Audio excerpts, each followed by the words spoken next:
ايه الاخبار يا شباب؟ عاملين ايه؟ اتمنى ان تكونوا كلكم بخير دايما وبصحه وبسعاده. ده الفيديو الخامس بتاعنا في سلسله السفر. اللي ما يعرفش انا بتكلم في ايه هتلاقي اللينك في الديسكربشن على طول. ادخل على البلاي ليست هتلاقي كل حاجه بالتفصيل عن السفر لالمانيا من اول ما انت تفكر لحد الفيديو دوت التقديم على الفيزا والتقديم على السفاره.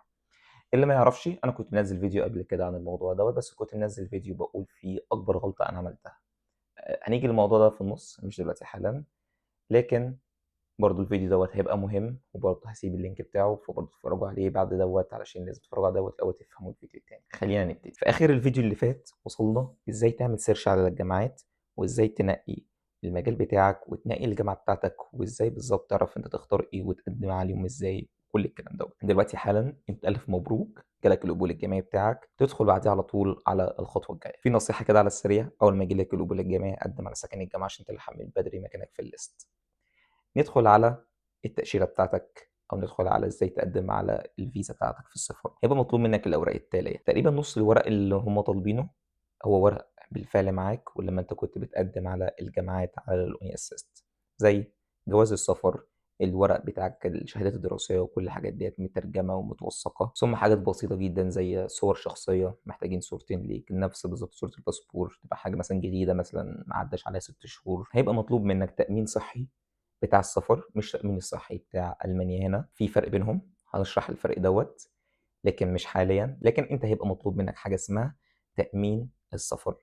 ده كده كده وانت هناك في المكتب اللي احنا هنجي في سيرته، الا وهو تيليس كونتاكت. كده كده في المكتب هناك ممكن تشتري التأمين بتاع السفر عادي جدا، وهو تقريبا بيبقى من شركة اليانز. فكده كده الحاجات دي يعني هتبقى من هناك عموما، ولحد دلوقتي احنا ما دخلناش في اي ورقه صعبه. وهيبقى مطلوب منك السي في بتاعك، وهيبقى مطلوب منك موتيفيشن ليتر. موتيفيشن ليتر دوت ملوش اي علاقه بتاع الجامعات، ده موتيفيشن ليتر او خطاب تحفيزي عن انت ليه عايز تسافر المانيا او انت ليه عايز تيجي المانيا. ملوش اي علاقه تماما بتاع الجامعات او الاوني اسيست. انت هتعمل واحد جديد، وانا عارف السكه دي كلها حرفيا اكتر حاجه مطلوبه منك فيها هي الموتيفيشن ليترز، انا متفاهم الموضوع دوت. السي في كده كده انت كنت مستخدمه عشان تقدم على الاوني اسيست. وبرضه نصيحه كمان، ما تعكوش في سي في انت طالب، فبديهي جدا انت ما يبقاش عندك اي خبره، يعني فزلكه او حاجات ملهاش لازمه او حاجه انت ما عملتهاش، الموضوع بيبقى ضدك مش في صالحك. ويبقى مطلوب منك القبول الجامعي اللي انت هتكون خلصته في الخطوه الثانيه، لان دي الخطوه الثالثه والاخيره بتاعه السفر. وهيبقى مطلوب منك شهاده اللغه اللي انت استخدمتها علشان خاطر القبول الجامعي، فدي برضو كده كده بالفعل هي معانا. وهيبقى مطلوب منك مصدر التمويل، الا وهو 12000 يورو اللي هو 11905، لكن احنا يعني بنراوند اب او بنسهل الامور عن طريق ان احنا نقول 12000 يورو. هل في حلول بدل ال 12000 يورو؟ طبعا في حلول بدل ال 12000 يورو، لكن الحلول دي هتبقى في الفيديو اللي جاي اللي احنا هنتكلم فيه على حساب البنك المغلق، مش في الفيديو دوت. وطبعا هيكون معاك رسوم التأشيرة أو رسوم الطلب نفسه، ألا وهو ال 75 يورو. بعد ما تجهز كل الورق ده هتدخل وهتملى ابلكيشن، وهتطبع الابلكيشن دوت، هتمضيه وتحجز ميعاد في تيلس كونتاكت. وخلي بالك الميعاد اللي انت هتحجزه دوت ده ميعاد تقديم على التأشيرة أو ميعاد تقديم على الفيزا، مش ميعاد حجز وتوثيق أوراق. التوثيق بتاع الأوراق كان في الفيديو اللي فات احنا اتكلمنا عليه. اللي يحجز ميعاد يخلي باله إن في ميعادين، مع التأشيرة ومع توثيق ورق اللي هو اللي أنت بتبعته للجامعات علشان خاطر يجيلك القبول الجامعي أو تقدم على الجامعة. بعد ما تحجز ميعاد هتروح لهم هناك، وتروح لهم وأنت ورقك كله مترتب بالترتيب اللي أنا برضو قلت عليه في الفيديو دوت، لأن كل الكلام ده من موقع السفارة نفسه. بعد ما أنت تكون حجزت الميعاد ومليت الورق ده كله ونزلت الابليكيشن ومضيته وكل حاجة، هتاخد بعضك تطلع على الميعاد بتاعك وتقدم على الفيزا بتاعتك والتأشيرة. الموضوع فيه منتهى البساطة ديت، الموضوع ما فيش فيه أي تعقيدات. هتدفع فلوس التأشيرة وتعمل برضه حسابك في الفلوس عشان خاطر لو هتشتري التأمين بتاع السفر هناك. أنا على الأيام بتاعي كان تأشيرة السفر تقريبا 770 جنيه حاجة في الحدود ديت، لكن أعتقد إن هي ممكن تكون أغلى، أو مش أعتقد، هو أكيد هي أغلى دلوقتي حالا يعني عموما.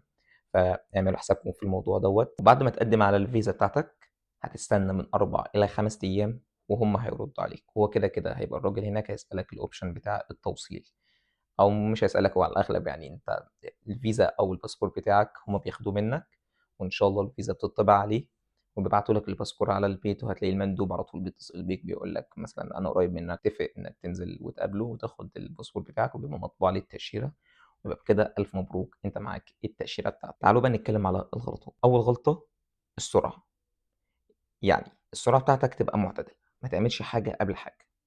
ما تروحش مثلًا تحجز ميعاد بتاع التأشيرة وأنت لسه ما جالكش القبول الجامعي وبتقول أنا إن شاء الله هييجي لي القبول الجامعي، وما تروحش في نفس الوقت بعد ما ييجي لك القبول الجامعي تحجز الميعاد بعديها بشهر، يبقى في سرعة في قلب الموضوع واعتدال وتبقى كل حاجة مضبوطة.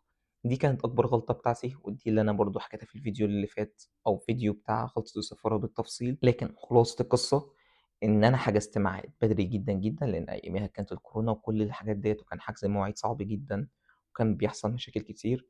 فأنا حجزت الميعاد من غير أمّا أنا أودّع الفلوس وأتأكد إن هي وصلت واتعمل لها confirmation وتيجي لي ورقة الconfirmation. ودي كانت غلطة بسيطة منّي في التحويل، هنتكلّم في الموضوع دوّة في الفيديو اللي جاي لمّا أنا هاتكلّم عن البنك المُغلق بالتفصيل وكل حاجة ليها علاقة بالبنك المُغلق، لكن دي كانت غلطة منّي أنا شخصيًا في التحويل. اللي ما يعرفش إن أنا حوّلت عن طريق بنك الCIB بعد أمّا أنا حاولت الأول مع الQNB، لإن أنا كنت شُفت بوست على الفيسبوك بيقول اللي هو الQNB أحسن واحد في التحويل، وللأسف أنا يعني ما مشيتش ورا البنك بتاعي لإن أنا عميل قديم للCIB، فأنا كان المفروض إن أنا أروح له من الأول وأخلص من الموضوع دوّة، بس للأسف مشيت ورا يعني بوست عشوائي جدًا، جدًا، جدًا على الفيسبوك واتبهدلت في الموضوع دوّة لمّا أنا رُحت حاولت أفتح بنك وقعدوا يقولوا لي هات كذا وروح وكل الكلام دوّة، وقعدت أمشي في كل المشاوير ديّة، وفي الآخر الCIB لمّا رُحت لهم هناك قالوا لي: "مش أنت عميل عندنا؟" قُلت لهم: "أيوه." قال لي: "طب ما تفتح موبايلك وافتح البنك بتاع اليورو." قُلت لهم: "مش أنا لازم أقدّم application؟" قال لي: "لأ، عن طريق application الموبايل بس كده."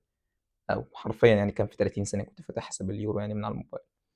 فدي قصة تانية هنتكلم فيها، لكن عمومًا دي كانت غلطة مني أنا شخصيًا.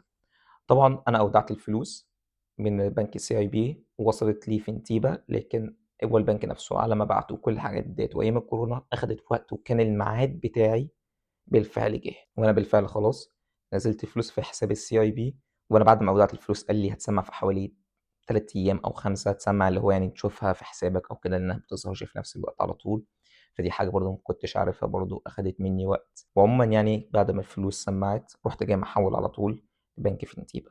بالمناسبة يعني هتلاقوا اللينك بتاعهم في الdescription تحت، لو أنت عايز تدخل وتعمل account بتاع الحساب البنكي المُغلق بتاعك، وهُم عمومًا يعني بيقدّموا خدمات كتير جدًا يعني غير الحساب البنكي المُغلق، زي بيقدّم دليل السفر بتاعك، بيقدّم التأمين الصحي بتاع البلد نفسه مش بتاع السفر، ودي حاجة مهمة جدًا، جدًا، جدًا أنا هاعلن عنها قريب، لإنها كانت حاجة بتعمل مشاكل في البعثات كلّها، وحتى أنا شخصيًا عملت لي مشاكل في البعثات، لإن أنا جاي بتصريح سفر سياحة مش جاي بتصريح سفر البعثات، ودي كانت أزمة يعني. اللي متابعني من زمان عارف الموضوع دوّة، متابعني جديد ما يعرفش حاجة من الحاجات ديّة، بس إن شاء الله كلّها أنا هاحكيها يعني. كانت كارثة يعني في الآخر، كان ممكن ما اسافرش وسافرت بالحظ حرفيًا. هتلاقوا اللينك بتاعهم في الdescription تحت، استخدموه، اعملوا أكونتات، خُد لك لفة في الويب سايت، شوف الدليل بتاع السفر، شوف التأمين الصحي الجديد وكل حاجة، وخلّونا نكمّل. شوفوا كل حاجة اللي أنا باتكلّم فيها ديّة، كل الحاجات دي هنحكيها بالتفصيل قريب جدًا إن شاء الله.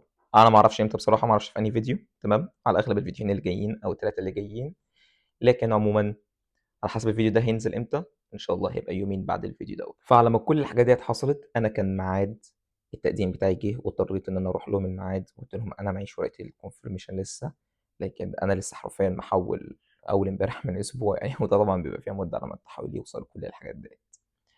فأنا ما عملتش حسابي في الحاجات ديّة، رُحت لهم بالورقة قالوا لي خلاص تمام وهنستكمل الورق بتاعك، يعني أنت ملفك مش هيتم معالجته بس هنستكمل الورق بتاعك بعد ما تبعت حساب البنك. قُلت لهم خلاص تمام. وطبعًا بعد ما جات الورقة وجات يعني بعديها بحوالي أسبوع يعني، أو اللي هو يعني أسبوع أنا باتكلم اللي هو 5 أيام عمل، لإن هو دوّة القانون بتاع مصر وألمانيا عمومًا يعني، أيام من غير العمل مش بتتحسب، إحنا بنقول أسبوع قصدي 5 أيام، فلما 10 أيام اللي هو أسبوعين. المهم جات الورقة، أنا عايز أوصّلها للمكتب نفسه اللي أنا قدّمت عليه على الفيزا أو التأشيرة اللي هو الTelex Contact، ما فيش أي رَد. عمّال بعتّها تقريبًا على 15 إيميل، 16 إيميل، يعني أي إيميل في وشّي أنا كنت بالاقيه كان آخره @telescontact.com كنت بابعت لهم الورقة ديّة، باقول لهم أنا عايز أستكمل كذا، كذا، رقم الملف كذا، ما فيش أي حاجة، ما فيش أي رَد، ما فيش أي حاجة. أنا طبعًا ما أعرفش مكالمات التليفون، اتصلت على السفارة ما فيش حد بيرُد، بعتّ الورقة ديّة برضه للإيميلات بتاعة السفارة كلّها، السفارة الألمانية تمام في مصر، برضه ما فيش حد رَد. المهم أنا قاعد أنا مش عارف هُم شغالين في الapplication بتاعي والّا لأ، لكن المهم الظاهر إن هُم كانوا شغالين فيه بس ما حدش رَد عليَّ، هي دي بس كل الفكرة. وفي الآخر اتفاجئت إن هُم بيقولوا لي خلاص تأشيرتك هتطلع، من غير أمّا أو يعني اتفاجئت من إن المندوب بيقول لي أنا جاي لك في الطريق عشان خاطر أدّيك الباسبور بتاعك والورق طبعًا، لكن أنا ما كنتش عارف إن هُم شغالين في التأشيرة كل دوّة وكل الكلام ده طبعًا. يعني أي حد ماشي في موضوع السفر بيبقى على أعصابه، وأنا كنت على أعصابي يعني فأقصى الدرجات اللي ممكن أي حد يتخيلها. فالمشكلة ما حدش يكررها، ما حدش يقع فيها الله يخليكم، لأن التجربة والexperience نفسها مش لطيفة ومش سهلة خالص. فخليكم وانتوا رايحين هناك تروحوا ورقكم كله مظبوط، ورقكم كله مرة واحدة، علشان لو في أي حاجة الراجل يبقى معاكم. وهما كده كده كاتبين على الموقع بتاعهم إن الفيزا بتاعتك بيتم معالجتها من 4 إلى 5 أسابيع، ويكاد إن هي تطول أو ممكن إن هي تطول. طبعا هي مش بتقصر، هي بتطول بس. تمام، علشان خاطر الظروف، يعني لو حصل أي ظرف يعني حقهم إن هم يقعدوا كمان أسبوعين زيادة. وبس كده، ده كان فيديو النهارده.